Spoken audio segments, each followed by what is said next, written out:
Voilà, je suis content d'intervenir comme philosophe avec des acteurs du monde économique et d'intervenir pour cette réflexion sur la notion de bien commun qui apparaît de plus en plus comme essentielle dans l'activité économique, ce qui peut être surprenant. Parce que cette notion, qui est très ancienne, elle vient de la doctrine de l'Église, est en concurrence depuis pas mal d'années avec deux autres notions qui sont celles de volonté générale, qui pendant longtemps est l'expression qui a prévalu, ou d'intérêt général. Et donc, on a trois mots clés en quelque sorte, la volonté, l'intérêt et le bien.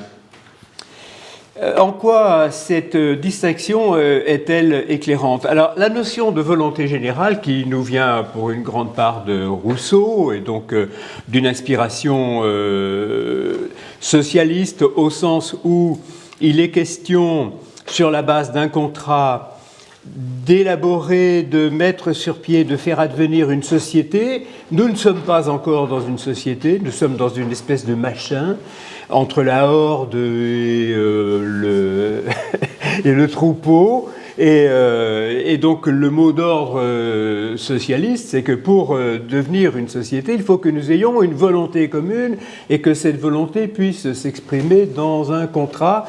C'est donc une pensée orientée vers le progrès, vers l'avenir. La notion d'intérêt général, elle, est une notion qui s'exprime davantage dans le monde libéral, puisque un libéral est quelqu'un qui a bien compris que on ne peut pas faire fi de l'intérêt. Demander aux hommes d'être désintéressés, c'est leur demander d'enlever leurs entrailles. Et donc il y a des pensées un peu trop moralisantes sur fi donc, poursuivre son intérêt est quelque chose de minable, moyennant quoi ceux qui le nient continuent de le poursuivre sous la table.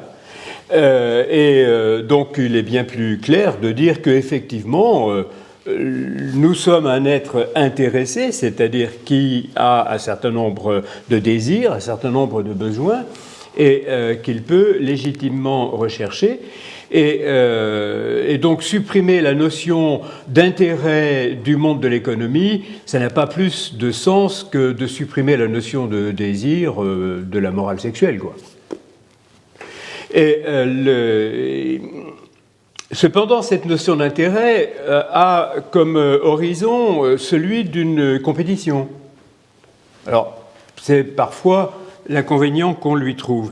Si bien que on peut comprendre que nous en soyons venus à l'émergence de cette notion que vous retrouveriez dans la doctrine sociale de l'Église, que vous retrouveriez sous un certain nombre d'autres formules dans saint Thomas d'Aquin, donc qui est la notion de bien commun. Alors, cette notion est intéressante dans la mesure où un bien, c'est une chose, c'est une réalité.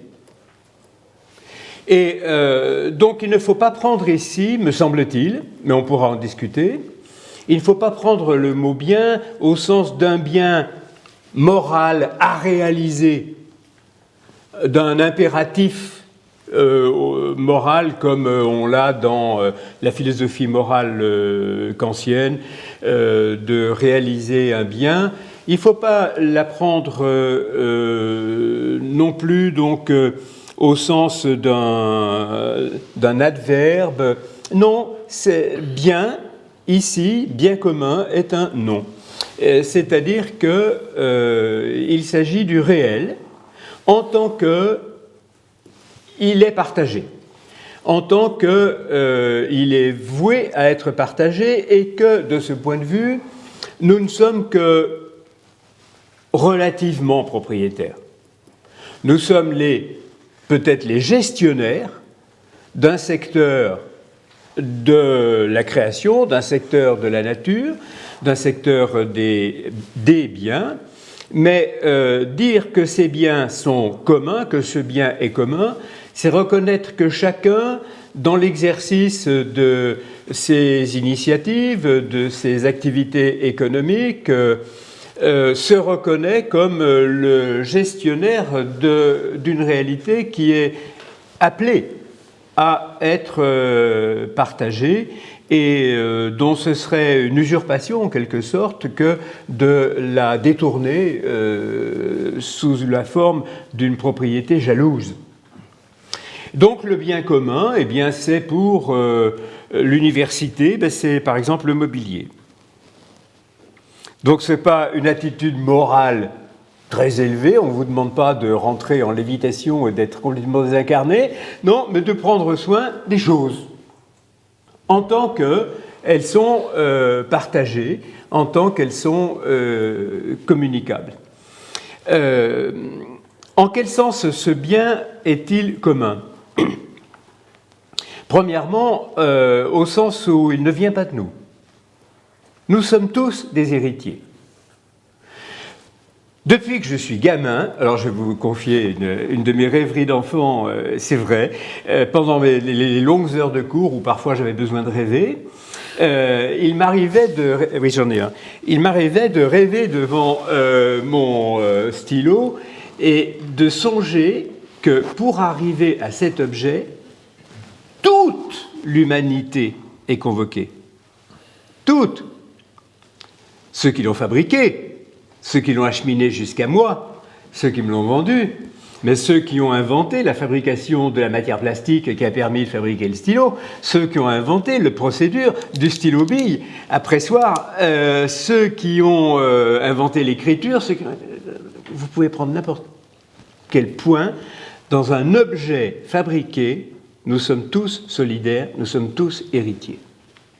Le moindre objet convoque l'humanité entière. Ça m'a donné des heures de rêverie. De telle sorte que l'usage des choses est nécessairement solidaire dans la mesure où il est reçu. Et deuxièmement, étant reçu, cela veut dire qu'il est voué à être partagé.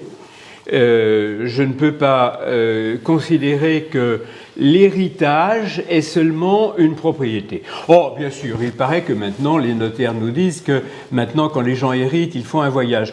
Mais tant mieux, mais normalement, l'héritage, c'est un dépôt. Je ne m'en considère propriétaire que pour autant que j'ai à faire passer ce dépôt. Si je l'ai reçu, il ne m'appartient pas de le dilapider. Et donc, le bien commun, il est essentiellement vu comme un bien à partager. C'est ce qui renvoie à la doctrine, alors qui se trouve aussi dans saint Thomas d'Aquin, de la destination universelle des biens. Donc vous connaissez tous le passage où Thomas d'Aquin dit que c'est bien légitimement que le pauvre vole du pain.